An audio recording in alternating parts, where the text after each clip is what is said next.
Okay, and right now we're starting with our interview, and I told you that we are going to have Mabrouka and Barki, that's it, with us, spokeswoman of the CPR, the Congress for the Republic, and she's going to provide you with some very interesting news about what is going on, and especially she's going to tell you the inside of the party, what were the preparation, how did they do to prepare for the election and for the Constituent Assembly. First of all, I would like to congratulate you on the number of seats and the success that you got in the elections.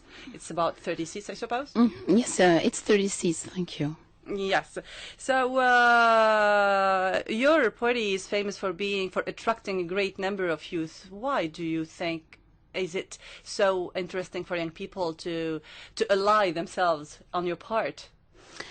Look, I think it's we attract youth because the way we function is very innovative. I think we have room for everyone. The CPR is a large spectrum of people, and that's why we say we don't really have an ideology.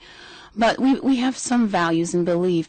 And one of them, and that was the one that was the main foundation of this party, which was, I want to point out, created in 2001, illegally, of course. Some people came around many values. The first idea was we have to get rid of the dictatorship. We can't negotiate with it. We have to get rid of it. There's absolutely no future for Tunisia with a dictatorship. That's one of them. And the CPR was the first to call for civil disobedience. The next value was, our rights. We don't claim them. We exercise them. And we believe in a participative democracy. And that's the way we wanted to run our campaign. It was very innovative. We used social medias. We pretty much spoke to everyone and say, do you have skills? Do you want to participate? So go for it. Come on board. And it was really amazing. We put online this form, and asking people, what are your skills? Like, are you a designer? Do you want to do street marketing or talk to people or anything? And we had an amazing response. And I think people, they don't want to be on the bench, especially the young people. They really want to participate. That's true, yeah. And our party is all about skills and volunteer. We don't have money, but we have artists, and we have skills, talent. and we have an incredible energy. And I think that was our strength, and it's going to be our strength, and we have to keep it that way. Yeah, as long as you're having the youth on your part, so you can be hopeful and keep optimistic. You right now spoke about strength of your party. After the elections, did you discover some of your weaknesses concerning the preparations for the elections, or some in the program? Is there something, or let's say a black point, according to you, that it has to be reestablished a little bit? Absolutely. And in fact, our strength became our weak point. And it's interesting because we are also victim of our success. Because we were a small party, and we grew so quickly. We want to keep the same, dynamic. We're working with volunteers. We want to make sure we're promoting engagement and true engagement, and we want to engage everyone because we do believe in participative democracy. We believe that citizens can participate. But when you have a party that is growing, you got to manage that. Of course. So, and that's the reason why we're currently, restructuring the party in terms of organization. But that's kind of the strength that becomes the weakness. It's just, part of the success is also managing after the election. And, we have teams that haven't stopped working even after the result. They've been thinking of how are we going to organize ourselves, how are we going to use the same tools in social media, and but also the work on the field has been amazing. All those young people carrying our program and talking to the people. How can you use that same energy and manage them when you grow so fast, and at the same time keep your integrity and the transparency that is the trademark of CPR? Yes, that's really great and fantastic. Yes, you have a lot of energy, youth participating, youth being active, and that's really fantastic. We wish you good luck. Now, what about post elections after getting these seats? Now, what are the discussions and consultation going on in the constitutional assembly? Are you preparing for a special program? Are you preparing for economic, social changes or improvements in this new government? Absolutely, and we haven't been preparing this after the election, but we've been already months and months ago. We had almost like 80 professional Tunisian people working on a program, and we do have a plan. It's been a while now. We do believe in many things, and the first thing is the Constituent Assembly. Its role should not be just writing the Constitution. Having been said that, sometimes I hear political parties saying, we will write a constitution, that will last a decade. And I'm sorry, but when I hear this, I'm really angry, because this constitution should be valid for the next centuries. Yes. I mean, Constitution of France is in 1789. Constitution of the United States was written by Jefferson. I mean, this should be valid. What we're going to produce is too important. Yes. To do it in 6 months. This is a very important document, and I do not want to jeopardize the life of our grandkids because political parties are putting pressure to write it in 6 months. I want to say, and even they say a year. Yeah, I want to say it will take the time it should take. Yes. It must be. We need to take time to write this document. It's really important. We cannot make a mistake. We don't want to elect another Constituent Assembly. This should be the last one. Otherwise, we did a bad job. So let me just put that. And that we are very adamant about that. It's not a paper you write quickly. This is the life of our future generation. Yes, it's going to face the future of generations and generations to come. People are losing track of that. Think about your grandkids. Yes. This document that we're going to write. And that's the reason why this is an historical moment for Tunisia. It's really important. So this is one. The second is there are some urgent reform that we have to do. Look, the Constitution, we can put all the rights you want in it. In the end, the Constitution we had before said you have the right of association. Yeah. But in reality, we all know that the dictator really destroyed civil societies, and there is no way you can have a right of association. What I am saying is writing a beautiful constitution is not enough. You got to protect and help the citizen to have recourse. Mm-hmm. So we got to have an independent justice. This is the first reform we have to do. Yeah. The justice is non-independent. How can you have a fair trial if your rights are violated? If your rights that are in the Constitution are violated, how can you do? There is no independent justice. So the first thing we have to... Separation of the power, three absolutely. Powers. That's the first thing to do. And that's why we want to create a Conseil supérieur de la magistrature, something that will oversee justice and completely independent from the executive. And there are other things like we need to create a constitutional court. So if your right of your violated, you can go to claim your right in front of the Constitution Court. Again, the Constitution Court is useless if it's not independent. See, so there's a lot of things to do. Of course. Of course, we understand. And that's what you mean by the State Justice Assembly. Some people are suggesting that. The State Justice Assembly, which is the main mission of this organism, is to control and supervise the constitutional, administrative, and here financial courts, in fact. That's what you are saying right now, no?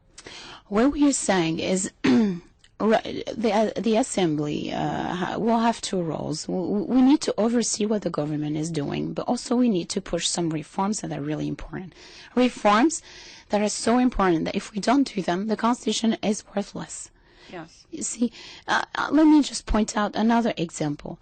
Civil societies are, in all the world, the guardians of our rights. Sometimes you have rights that are violated, and it is always civil societies NGOs and associations that are the first to underline those violations, and they are a very powerful thing for citizens. The problem in Tunisia is we don't really have civil society. It was crushed during the dictatorship, and it was infiltrated by political police. We have, and because the laws have been tweaked and changed by the dictator to forbid free association, we have to change these laws to give back the freedom to the civil society so they can act as real guardians of our rights. I suppose Tunisians are going to be real guards now after the dictatorship. They are all the time saying, dégage, dégage, get out. Absolutely. I think this is a powerful, the dégage tool is a powerful non-violent weapon. I like to call it that way. But I want to remind people this is not enough. We have to have the fundamental, the basis of our democracy set, independent justice, a free civil society. We got some urgent reform. Decentralization is another one, because right now everything was decided in Carthage. People are not empowered locally. So these are problems that cannot wait. So if the Assembly just spent time writing a constitution and forget about their priorities, the basis of the democracy, so you're building your democracy on a sandcastle that will just collapse. So, you know, what I'm saying is if we do that, then be prepared to elect another assembly. In a few years. We will fail. So this is very important. I think people are losing track of that. And those reforms cannot wait, because those reforms are the fundamental foundation of our democracy. Yes, that's very important. Let's have a musical break, and now with the song of Shade. I'd like to offer this song to a very special person in France. I hope he's listening. It's Just For You, Rida, faithful listeners from France. Shade, Just For You. Assembly, and we have Mabrouka, the spokeswoman of the party, who is going to provide you with the maximum of interesting information about the inside kitchen of the Constituent Assembly, if you can say. And despite the fact she's having a problem with the voice, but she's very professional, she came right here just for you, faithful listeners. We continue. So, as now some people say the role of the Constituent Assembly is just for some people, they say it's just to prepare the drafting the Constitution. For others, they say no, the role of the Constituent Assembly is to prepare the Constitution and also to form the government, to prepare this government. So, according to you, can the Constitutional Assembly do both of them, or they can just do one job, which is drafting the Constitution? You know, Huda, like I said, we can't just write the Constitution.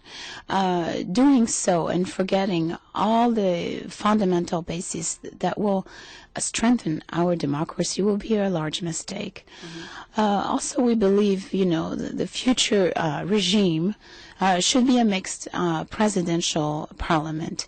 And I don't see a better way to start that way, and having the assembly, constituent assembly, take the role of the parliament during the transition while we write the constitution, and at the same time overseeing what the transitional government is doing and launching those important reforms, you know, the independency of the justice, creating a constitutional court, un conseil magistral de la magistrature, all those things, and some social and economic reform that are very important.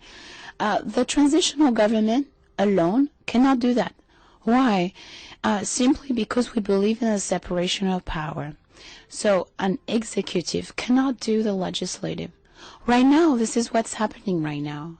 The government is doing both because we're in post-revolution Tunisia. We don't have much of a choice. So now let's retake the good habits, right? We are going to have deputies starting very soon at the Assembly. Our main task is to draft the Constitution. There is no doubt. But at the same time, we should work as a legislative branch because we cannot let this executive do everything and the legislative. This is not a good start for democracy. This is not how a democracy should start. You can't have all the power in the hand of a couple of people. It's very important to separate. Otherwise, you have a lot of problems. So we got to have the assembly playing the legislative branch, playing this role, at the same time, guiding the executive on the reforms that are very urgent. And again, the assembly has the credibility of the people. They are, as we speak right now, the only real legitimate people. They were elected by the people of Tunisia in a rather fair and transparent election. And therefore, we need to use that credibility, that power that the people gave us, to act like the legislative branch and not let a big mess by giving all those powers to the executive. Yes, here concerning this idea is very clear. Last time I had here the daughter of another Rashid Al-Ghanouchi, another party, and she told us about their objective or their main objective concerning political system. So here we have a kind of divergency between parties concerning what to choose. Is it a presidency again, or is it a parliamentary system? For the party, for the Nada party, it is better to choose a parliamentary system in order to avoid the predominance of one person deciding for everything. What about your party, the CPR? We believe in a mixed system. I personally, I don't like to say, okay, it did not work with Ben Ali. Yes. And therefore, let's put a cross on presidential. Let's never say the word president again. I don't think that's a smart thing to do. In fact, the mixed presidential parliament is a rather working system. Mm-hmm. The problem is not the person, the president. The problem is, how do you build a regime where powers are separated, where you have checks and balances, and make sure that one person or one branch does not have too much power to do something? How do you make sure that the rights of Tunisian citizens are protected and that someone is not going to change the constitution or change laws for its own interest? That's the real problem. We got to analyze what happened. I have to say, those last decades were horrible for Tunisia, horrible for all Tunisian citizens. But it taught us something that we should avoid. We know what to avoid. And the real problem, we get to analyze what is the real problem. The real problem is not a president. The real problem was the abuse of power. The real problem was justice that was not independent. The real problem is you get someone who can tweak laws with absolutely no problem. The real problem is a parliament with 98% of people from the same party. Yes, the RCD. Yeah, so the problem was not just corruption, of course, and corruption. Absolutely. If you don't go in the same way, you're eliminated. Exactly. Actually, we do believe that it's a more effective regime to have a president, a prime minister, and a parliament, and have a separation of power. And the Congress for the Republic has already, a program, and we have thought about it, how to make sure the powers are separated, how to make sure the mistakes will never happen again, how to make sure that someone cannot change the laws in his own will. So these are the main problem, and we got solutions. So we do believe it's going to be a strong, a better system that will provide us the better guarantee to protect the rights of citizens. However, let me point out something. It will only work if we have a transparent government. If we don't have a transparent government, it will not work. Remember, everything was managed in a black box before. Citizens could not see, and they have absolutely no idea of anything happening. So we can, again, let me just go back a little bit. You can write a beautiful constitution. You can not do any reform, keep it the way it is, and you can have a parliament regime with president. But if you don't have a transparent government, we are going to have the same mess. Yes. So this is a sine qua non condition, and it's not even negotiable. It has to be transparent. Otherwise, I mean, people is going to scream dégage again. Yes. Because one thing that the citizens of Tunisia have learned is people and the government are elected representative, or will be, at least the assembly, constituent assembly is already, but they will be the expression of the will of the people. They represent the people. They're using public monies, public money, and therefore they have the obligation to give information on how they're using this money and what are the decisions. And you point out, Huda, corruption, and you're absolutely right to point out that's the main issue. Why we have corruption in Tunisia? Because people who governed us were corrupted, and because the top was corrupted, you go all the way. Exactly, you go all the way to down to the pyramid, and it rottens everything. Why? Because people don't have any trust in the government. How can you trust a black box? How can you trust people who you don't even know what they're doing, and you got people appointed you don't even know? So how can you trust a society where you know you're not going to be treated fairly? Yes, of course. How can you yourself be fair to others if you know you're not treated fairly? So again, and this is a value that we want to push with the Congress for the Republic.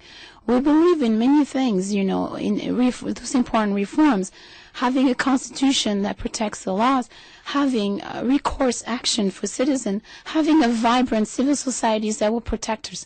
But also, we've got to have a transparent government. Otherwise, it is not going to work. Otherwise, we're going to have to elect another assembly again. Sorry to say that again, and I hope we won't. But there are many things, and I think the problem, politicians are not communicating what are really the consequences. You know, we spend a lot of time debating on identity, on the veil, but the important question are these ones. How do you make the next government a democratic government, a transparent government? How do you make people to trust their government? The first job is to make them trust. Trust, and you have to make it transparent. So why not? Why you have to exchange the color black with transparent, and that's easy. So for people, I think for you have a big job to do, which is working on keeping the trust of people who voted for you and who voted for the Nahda and the Takatul. And we hope that all of the parties who are present in the Constituent Assembly are going to work on that, and that's a great job to do. Especially that you have to reach consensus. Are you talking about that?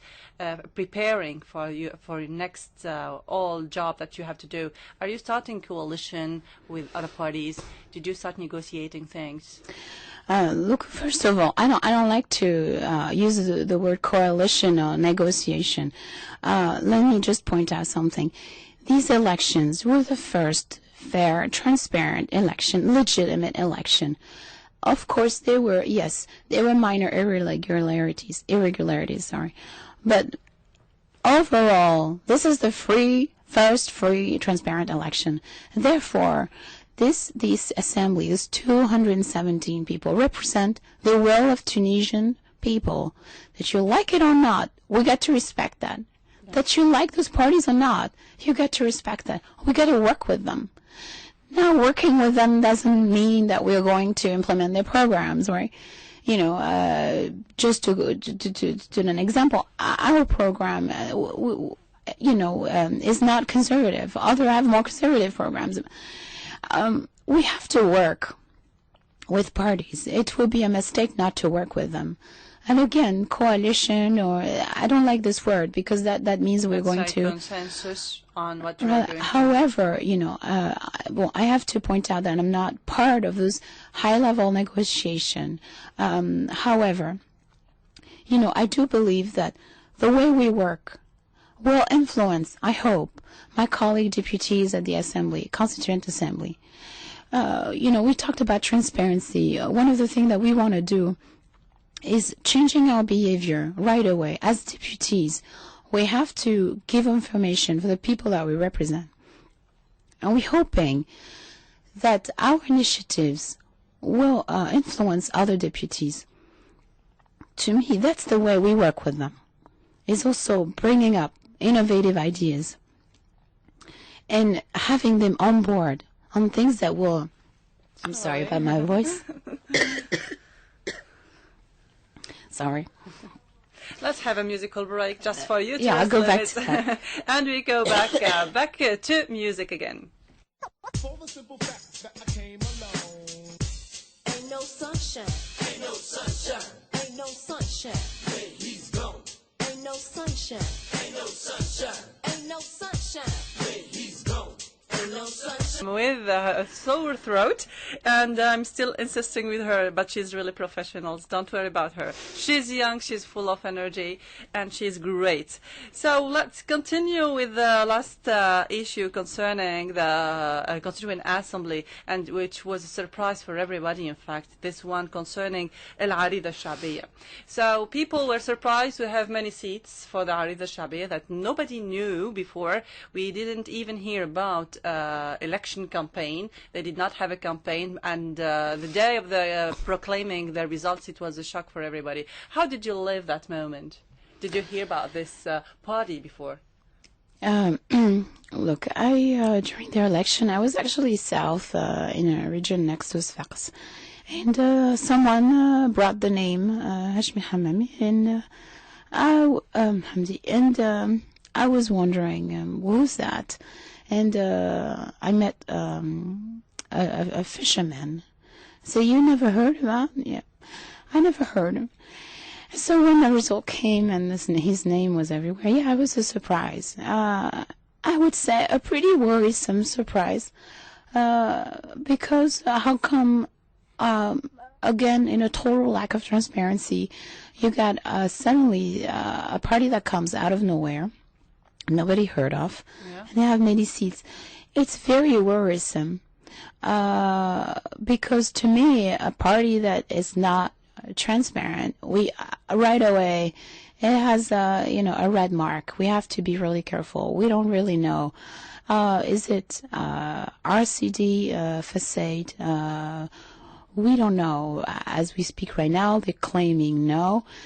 But just to the fact that they just pop up out of nowhere and give a total irrealistic program and use people's misery to sell those programs, it's unacceptable, and I don't think we should work with them. We should actually be worried and be really careful and make sure that, if this is just a way that the RCDs are coming back, we really got to be careful.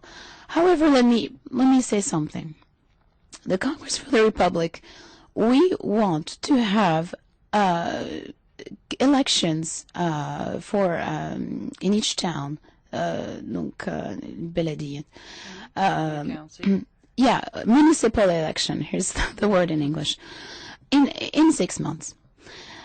So this will be a great opportunity to each citizen in Tunisia to compare programs and to analyze the discrepancy between the political speech before the election, the political speech post-election, and what they're doing on the ground. And we believe, the CPR, we have an innovative and a great program for Tunisia. And we're not afraid of starting this program in 6 months from now. We actually do believe that the country needs it. So we want to have municipal election and start applying the programs. And so people, they're not full. Tunisians are not full, and they proved it on January 14th. So they will see it on their own, with their own eyes, on the ground, how political parties are, applying their programs on the ground. So no more talk the talk. Now walk the walk. Go out and do your program and show Tunisian all your promises. What are you doing? We're not afraid of that. And actually, we can't wait to see that. And people will not only learn more about the CPR, but they'll be able to have an opportunity to compare program and see what is best for Tunisia. Yes, that's really great. Yes, of course, that's really interesting. And here, according to a recent declaration of your party, one member, I think, is Arbi Jlasi, he said that you don't know anything about the background and they are really suspicious. Mr. Mohammed bin Noor, spokesman of the Takatul, also declared in an interview that they refuse to deal with Al-Arida because they simply do not trust them, suspecting that they are dealing with the Ben Ali regime. And here, it seems that another, concerning El Hamdi, he declared that they will form a leading opposition inside the Constituent Assembly if they don't have any initiative from the other parties to make a coalition, if we can say, and that the ball is in their court. It's their choice. It's a kind of threatening because they are feeling themselves as if they are marginalized. So what do you say? What do you have to say about that? You know, this party is highly suspicious. The way they're functioning is highly suspicious. Recently they have reinstated their 7 seats. Yes, that's correct. And let me point out something. The fact that the administrative tribunal is taking an independent and a fair decision, independent on how they are, is proof that we're going in the right path of fair justice. Yeah. So having me say that, this party is highly suspicious, and we have, legitimate reason to think that they're just an apparatus, a way that the old regime is trying to go back. And we refuse to work with them. And if they want to jeopardize the work of the Constituent Assembly, they cannot, because they do not have the majority. And again, we do believe that we will work for the interest of Tunisia. Yes. We know we cannot work with them because they're not working for the interest of Tunisia. It's pretty obvious. They're not transparent. They have a huge internal problem where the leader is abroad and he's calling to withdraw, but then goes back and forth. The total lack of transparency. We don't know who they are, where the money is coming from, and so no, we refuse to work with this party. Yes, of course, I can understand. Even the Tunisians are suspicious and doubtful about that. So that's all concerning our interview. Thank you, Mabrouka and Barki, about your coming here, despite the fact that you are ill. But I'm not going to ask you about what said another party concerning Suad. I know because that's concerning criticism and concerning position of their own party. We don't have to declare anything about it. You have something to declare? You're funny, Huda, because I'm really curious about that, but let me ask this question. I like the way you ask it. You're brilliant. Of course, you want me to say something. Look, I mean, it's terrible what she said. I mean, giving a judgment on single women. And she knows nothing about this. She knows nothing about the Tunisian society. Let's face it. Nobody really knows about the society, why we have a lot of single women, and what is the economic and social status right now. We don't know. We don't even have a social economic map of Tunisian society. How can she say, advance numbers or in judgment? But let me respond only with one thing. The Constitution will guarantee equal rights for every citizen. Yeah. What she said is to put in the category of lesser citizens those women who had children without wedlock, she's just saying single women, which could be divorced, which could be widows.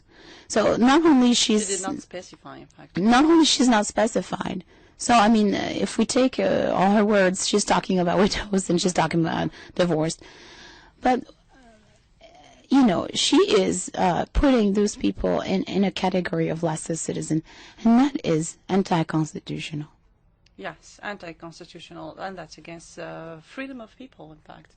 freedom. I'm choosing to be a single woman, so if you like it or not, that's my choice, and I'm going to assume that.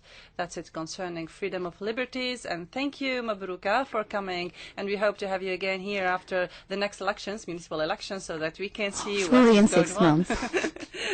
And we are going to listen to her voice of blues. She seems to have a nice voice. Anyway, thank you for being here with us. Thanks for having me in the show, and I promise I'll be back with a better voice than that. Thanks a lot. And we go back to music and leaving you with jazz and Latino guitar, Spanish rumba.